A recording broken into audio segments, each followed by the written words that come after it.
Good evening, everyone, and thank you for joining us. My name is Yisodi Geiger, and I'm the Executive Director for Ethos Literacy. 13 years ago, we started off as ReadingWorks, a humble, community-based organization founded by a woman who felt compelled to create a program where the individual felt like an equal participant in their education. It was created for the individual who wanted more than what the traditional classroom experience could give them. It was created for the individual who wanted to continue their education but didn't feel as if anyone understood how to help them. It was created for our students. 13 years have passed. We're still humble, we still thrive off community support, and our students still drive their own education. Tonight, we want to share with you stories from our student newspaper, New Words. The project started off as an exercise in creative writing and has evolved into an expression of the mind. Now, most of our students come to our program reading at or below the 6th grade level, or have English speaking skills that prohibit their societal upward mobility. For most of our students, the ability to take their thoughts and put them into words is a first.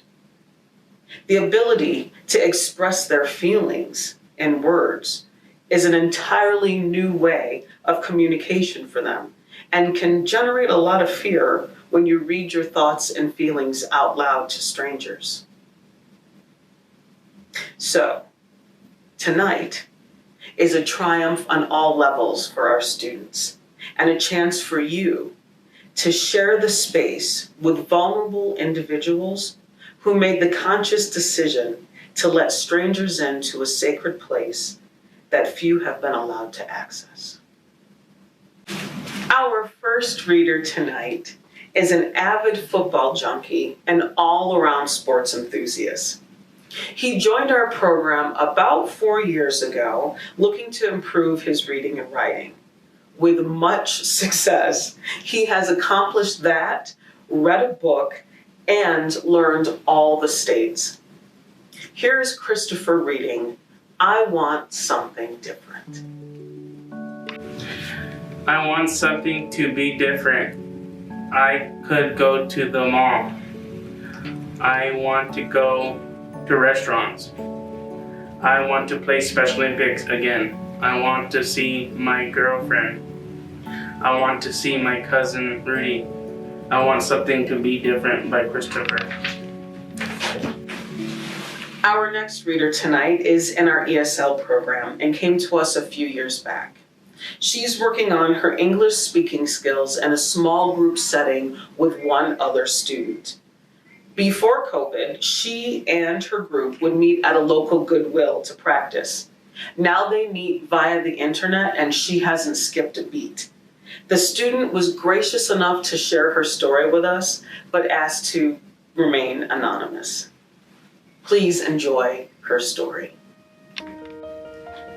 The COVID changed our lives. Before COVID, I liked exercising with my son. In my free time, I like to spend time walking with my family at Manzano Park. I like walking because I can be outside and my daughter Kimi can go with me. I like Manzano Park because it is big and the park has a lot of activities for the family, like karate and dance. It has a gym inside the building. My husband has diabetes and he needs to exercise. Sometimes I see my brother when I'm walking and he's exercising in the park. Even though my youngest daughter doesn't like to walk, she wants to go with me. She prefers to play on the playground in the Manzano Park. Has a big playground for children. Before COVID, my family and me had more energy. My son went to the gym too. I think COVID changed our lives because now we are more tired. When we arrive home from work, we are more comfortable being home than outside or our home. I would like to have the routine that we had before COVID. I want to start going to Manzano Park again when it is more safe for the family. My family and I are planning to get the vaccine to feel more safe. We want to return to our activities as soon as possible. Our third reader is another student from our ESL program who's only been here for a few years. She too was looking for help with her English speaking skills and was matched with a one-on-one tutor to practice. One of her favorite activities is walking her dog, and according to her daughter, this little guy is just like her baby. Listen as Maria recounts a story about her little darling. On Sunday, I went to church. I am starting my dog to my daughter. She said that when she opened the door, my dog ran out and they were looking for him for an hour. She said that they couldn't find him. My daughter called me on the phone, tell me that Goofy had run away and that she could not find him. I was so scared to hear my daughter cry and not know when my dog went. I told her to go to the park that is near my house, and she said that when she came back, he was sitting beside the stop sign near my house. She called him and my little dog ran to her. This next reader came to our program in 2019, and she touched us all by her perseverance and her desire to do something for herself. She was already tutoring with another individual before she joined Ethos, but in her efforts to improve her literacy skills, she asked for a second tutor. In the time that she's been with us, she has found the love of writing and has a natural poetic voice. Here is Annette reading What Happened to the Little Girl Who Fell in the Cracks. Who is she? What about the little girl that fell through the cracks?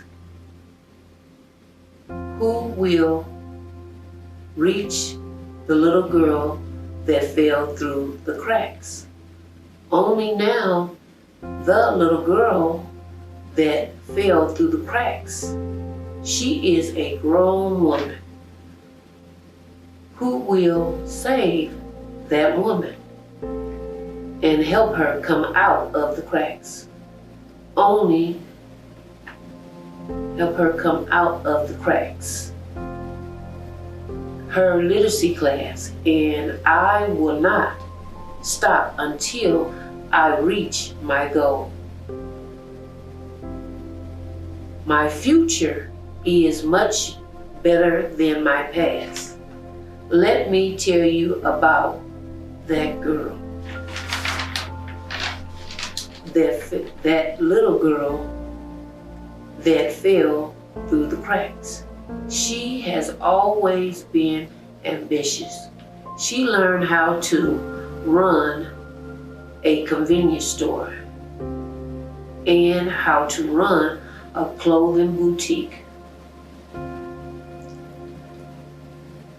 Regardless of her deficiency. So who knows where she will go once she gets the education that she needs. By the way, let me introduce myself. My name is Annette Taylor. Pleased to meet you, and this is my truth. Hello, I'm Margaret Barker. I'm the founder of Ethos Literacy. The stories you're going to hear tonight were written by our students. These are brave and creative people who came to Ethos Literacy to learn to read and write and speak English, but moreover, they came to fulfill their dreams. Here in New Mexico, literacy is a major problem. We rank 49th in the nation in terms of literacy. In Bernalillo County, 55% of the adults are either illiterate, functionally illiterate, or struggling readers. Nationwide, 43 million adults need literacy services. So what do we do at Ethos Literacy? We provide individual and small group tutoring to teach people the basic skills they need to succeed. We also provide GED tutoring, citizenship classes, computer skill classes, and math tutoring. So enjoy tonight. We're very excited about it. And I'm going to end by asking you, if you can, to please make a contribution to support our work. We do not receive federal funds. We rely on donations from people like you and from grants. So thank you and enjoy. Welcome back, folks. Our next reader joined the program all the way back in 2013. A busy work schedule forced him to terminate his lessons, but he recently rejoined the program with a new devotion to learning.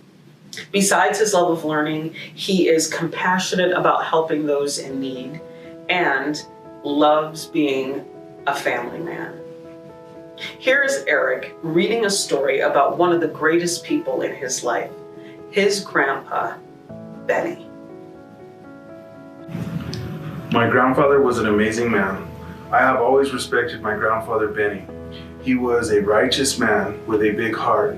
His given name was Benjamin, the biblical name of Jacob's youngest descendant. I will always be grateful for him and his wisdom. While my grandfather was alive, he taught me to respect life. When we spent our time together, we had good conversation. I know that he loved the Lord. My grandfather always told me that God was very important.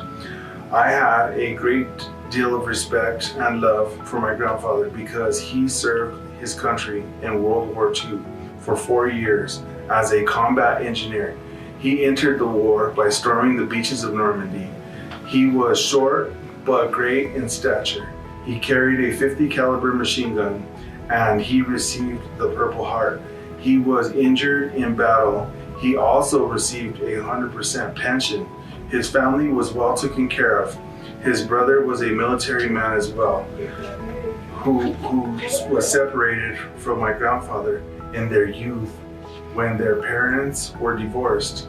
They met back up by chance while they were serving in Europe. My grandfather was in his 90s. He called me when he needed help at his house. For example, he called me to apply a clear coat on the exposed wood of his carport.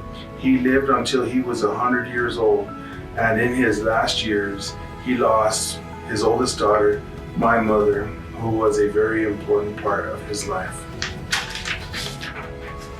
My grandfather truly was an amazing man. By Eric Rice, May 27, 21.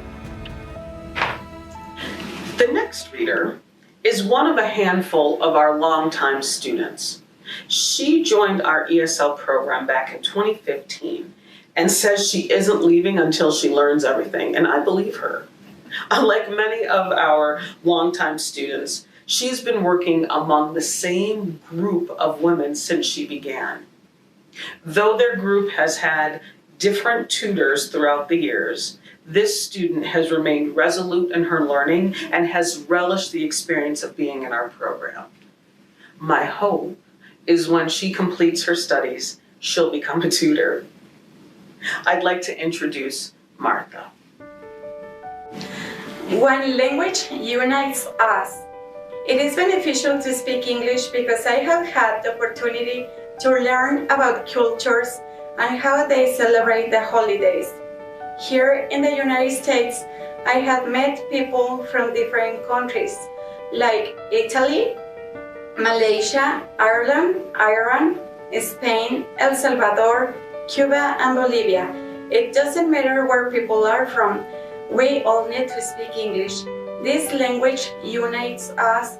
Now with COVID, some offices are closed, and sometimes it is necessary to make a call. Most of the offices don't have personnel who speak Spanish. Now knowing some English, I don't wait for somebody to translate. I'm able to communicate with the people from the offices. Now, our next reader is infectiously joyful. She started off in our ESL program back in 2019 and not only wanted to improve her English speaking skills, she also wants to become an entrepreneur. After hearing her story, you will find yourself falling in love with her joyfulness, and you'll find yourself wanting to visit her business. I give you Maria. Estra's Mexican Food will be the name of my business. My goal is to start a business cooking and serving food because I like cook. When I was little, I have a hard time because we didn't have enough food to eat. That is why I like making food to see others like I surviving in this life. I grew up with my grandparents and they taught me how to make food. And that is why I like to make food for other people. I also like independence and hard work. I am very proud of myself and I have a goal to work on starting business. It's one of my dreams of my life because the whole world eat and I like to show to the people other cultures about our food and my culture too. I will cook and serve tamales, burritos, gorditas. It is what I want to do to share the Mexican foods I first learned. Now I am very excited because I never expect that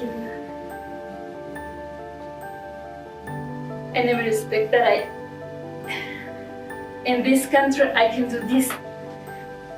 The United States has a really good rules to do business, and now I'm learning more about it. Now I'm working to have everything in order to have my business license. I am excited to start doing this. I am kind of nervous, but I will be ready to start. I want to give thanks to my grandparents because they taught me to be a strong woman to do this. I will be able to eat and support my family with this job. I hope to see you one day at my restaurant. So Estra's Mexican Food is coming soon. Our next reader is in our basic literacy program working on attaining his GED. He's already successfully passed a few sections of the test, and knowing his personality and studiousness, the rest of the test is going to be a breeze.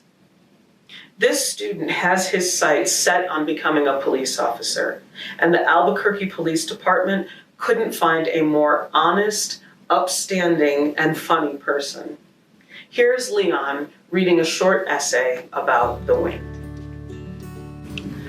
Since recently, specifically this and last year, the wind has been pretty chaotic.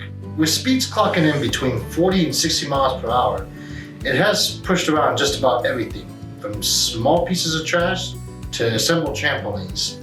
Trust me, I had a trampoline built and it's kind of hard.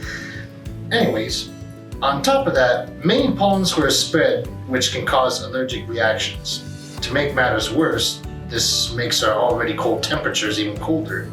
Surely there has to be an explanation and a reason for such strong and constant winds, right? Wind is always in a constant state of motion and can generate strong winds due to its strong pressure gradient force. Where it blows can also determine its speed. Rather, the wind is slowed by a friction of a group of trees or funneled through buildings to increase speed. Thunderstorms can also contribute to strong winds when rains evaporate and cools the air beneath the clouds. The cold, heavy air is then splashed sideways off the ground at such a fast rate.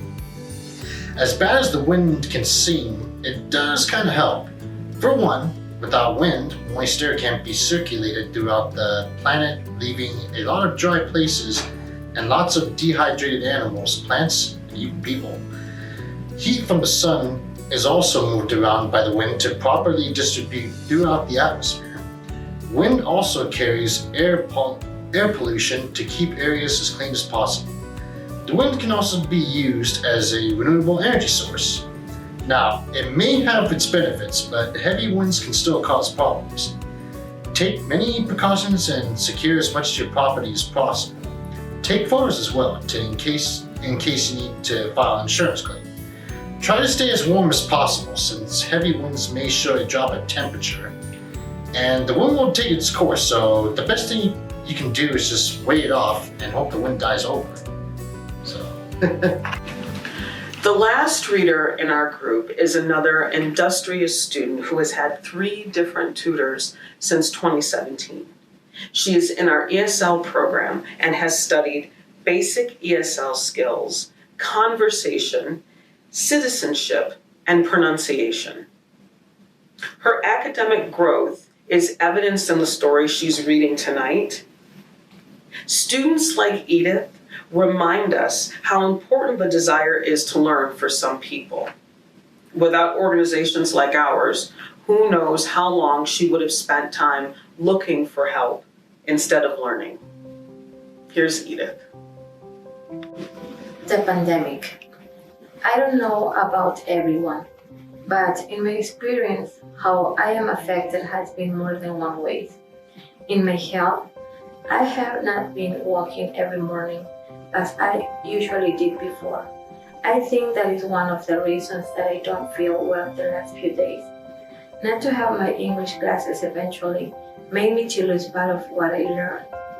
I can see that because when I have an English conversation, I don't know some words or don't express my ideas correctly. Other things is how my children at home is lovely, but that affects me because I can't do other things out of the house until they finish their classes. But the problem is that they don't want to go anywhere or to go to the store after classes. They only want to go outside just to play a lot.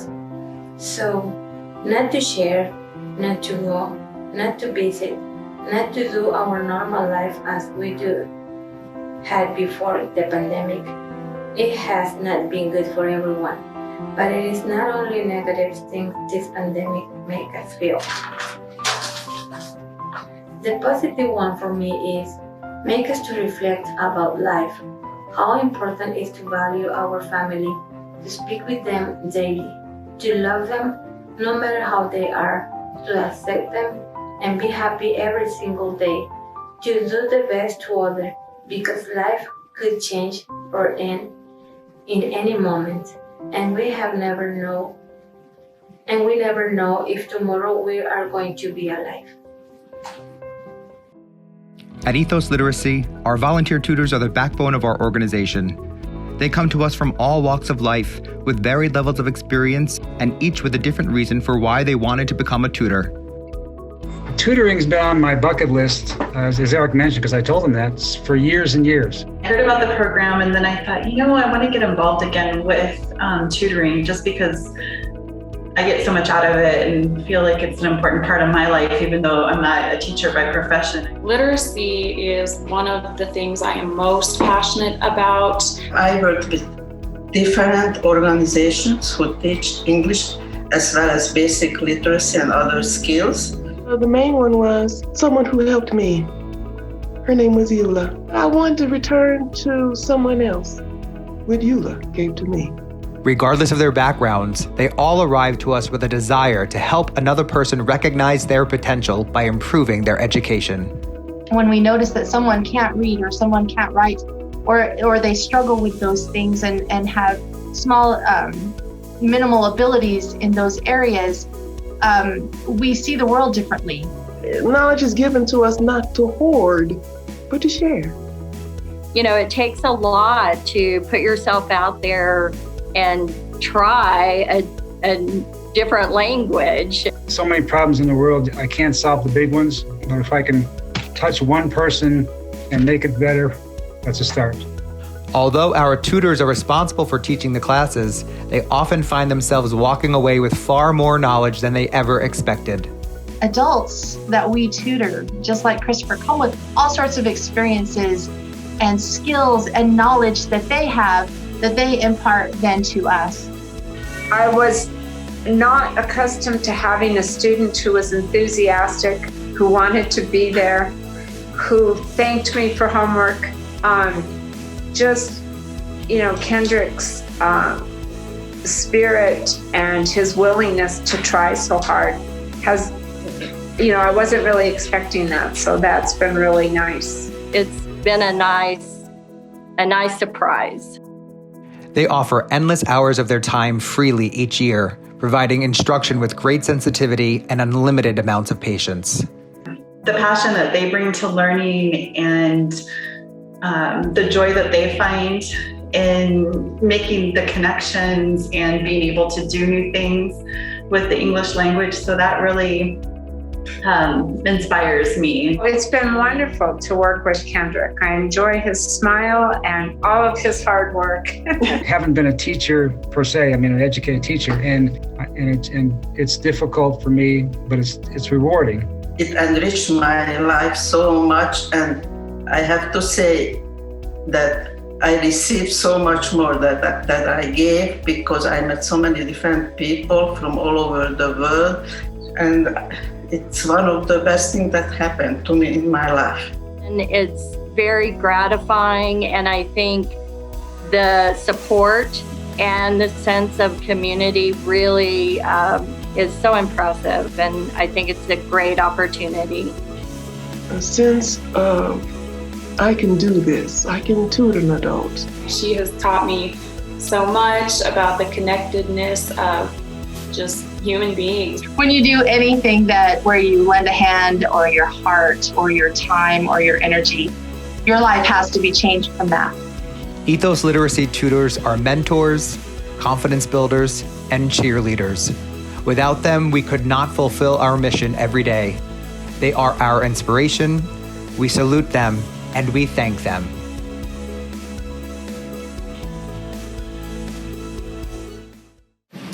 The next reader in our final group actually joined our program at the height of the pandemic.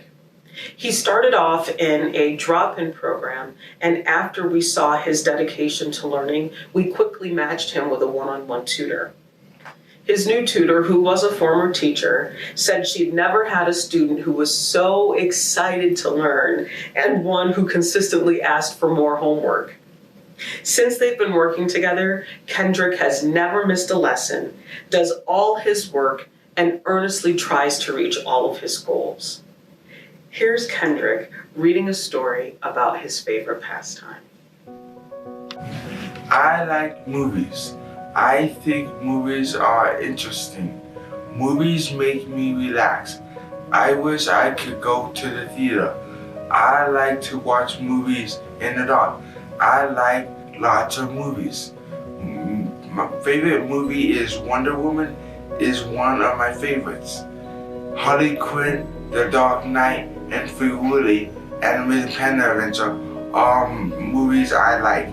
There are so many good movies. The next reader is one of the oldest students in the program at age 83. In 2017, Miss Shirley came to our program wanting help writing her memoirs. Now, this woman, who was a professional powerhouse in her day, graciously enrolled in our program to learn how to perfect her writing skills so she could share all of her life's adventures, lessons, and wisdom. Since being in our program, she's received an acknowledgement from the Albuquerque Journal for the same piece I'll be reading for you this evening. Here's Miss Shirley's Blind to Color. As we look around us, we see the world changing each day. People are acting like we are a part of their world. Are all people equal by hating, killing innocent people, and burning up cities? Is this what it takes for us to come together? We must learn to respect each other. You don't have to love me, just respect me as your equal. A change will come. It will be slow, but it is coming. I just pray man opens his eyes before Jesus closes them. Hate is not the way. Respect is what we need for each other. As a Black woman, I have been denied a lot of things my white sister has. Where to eat, jobs, and housing. It hurts, but I have learned to go along and to get along. We are tired, so we must make the world change. We are going to march, pray, sit, kneel, and stand. We won't move until change comes. We must be ready for a lot of things to happen before change can come. If we're going to see change, this is the work for all people, not just Black. Am I ready to do my part? Are you? Respect goes a long way, but love is the best for mankind. I am your brother and your sister. Get to know me. We need each other to make our world a better place. How long do I cry out, "See me"? How long do I step back and be last? How long do I wait to be equal to you? No more am I standing in the back. I am here. See me. When a child is born, he or she knows no color until mom or dad tells them they are white, black, brown, or yellow. They know no color. They just love people. Children are innocent and loved. They know no words such as race. Things start in the home. We must stop hate before it starts. Please begin to free our world from the cradle to the grave. God has come back and set all mankind free. We can do this. Stop the hate, start the respect. Each of us have a big part in this change, starting with our children. We must stop saying negative things around our children. What they hear inside the home will come outside. Stop. Stop. Stop. God created all men equal. The final reader of our performance this evening is another longtime student of ours. Celia came to our program in 2015, simply wanting to, in her own words, communicate with her doctor, talk to her daughter's teacher, and speak in emergency situations. Well, luckily for us, she didn't stop there. Celia has not only learned those things, she has perfected the use of everyday English. Without further ado, here's Celia. Orange blossom fragrance. In my mind, there is a special place for my memory chest. Every time that I want to travel through it, I open it and choose a tiny crystal bottle where I keep the fragrance sweet, soft, and delicate of the white orange blossoms. When I open my tiny crystal bottle, I discover different feelings when I smell the unmistakable aroma of orange blossoms on a fresh, harmonious, and beautiful dawn. When the sun rises over a majestic mountain and its warm rays delicately caress the small, fragile orange blossoms, they make some of them fall gently into a spiral, creating a velvety and soft white mantle over the ground. The beautiful hummingbirds, the fluttering bees, and the fragile butterfly of multiple colors flying with great elegance among the orange tree, delight in the most exquisite and sweet nectar of the orange blossoms. Out of many, a beautiful, big and blue butterfly appears like a crystal bubble, glowing with that subtle touch of the sun rays. When the night comes, it's another magical moment for my memories.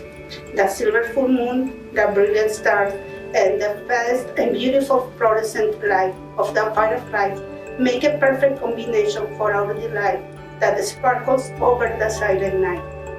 The night is calm, except for the soft sound of the wind that makes orange blossoms dance together, impregnating the most delicious soft scent and creating a magical atmosphere. This is an invitation to relax my body, mind, soul, and spirit too. For a little while, I enjoy this magical, unforgettable moment. I return my tiny crystal bottle to the chest of my memories for another unimaginable experience. Now it's time for sleep and dreams with my special place. Wow. That is the end of tonight's performance, folks. I want to thank you all for joining us. Most importantly, I want to thank the student performers for participating in the project, but also for showing up to do the work. For all of us, this has been a very hard year, and for those who committed to staying in the program, working with their tutors, working on this project, I just want to give them a heartfelt thank you. And for the tutors, thank you so much for all the work that you've done with your students, but most importantly, thank you for guiding them, instructing them, mentoring them, and in some cases, allowing them to lean on you while they built up their confidence and their knowledge. Lastly, we couldn't do it without you, our donors, our sponsors, our friends and family and partners. Our organization is only as good as the support we get. So if we didn't have you all, we wouldn't be able to produce the results that we do. So thank you. If you know anyone that is struggling with their literacy skills, struggling to read, write, speak English, do math, gain general knowledge, please help them to call our organization. And with that, I'll be signing off with much love. Thank you. Look how far you've come. Look how far you've come. When you first came to Ethos, Christopher, I wasn't sure that you thought you could do this, but hey, you have. Every time you opened your book, you're closer to reading things on your own and doing things by yourself. And Christopher, you can do this if you put your mind to it. Put time in and you can do this. And I definitely have enjoyed our time together. Oh, it's been wonderful to work with Kendrick. I enjoy his smile and all of his hard work. Thank you for the opportunity to work with Kendrick. It's been very just heartwarming, and I've appreciated it. So thank you. I want to tell Zainab that she is probably the funniest person I've ever met. She can be shy when you first meet her. She makes me laugh harder than anyone else in my life. I need to say I'm honored to help him achieve his goals. I look forward to working with him every day. He's an amazing guy, and I like him, a whole lot. So he's good. He's been good for me. So. I am so very proud of her. I enjoy her persistence, willingness to take information and integrate it in her life. My message to Edith is that she's a wonderful student, she's committed, and she really wants to learn throughout the years. She never gives up, and she has the intelligence and the dedication to be the very best she can be. You will be a tutor one day. I have told my students, Maria in particular, I'm so proud of them.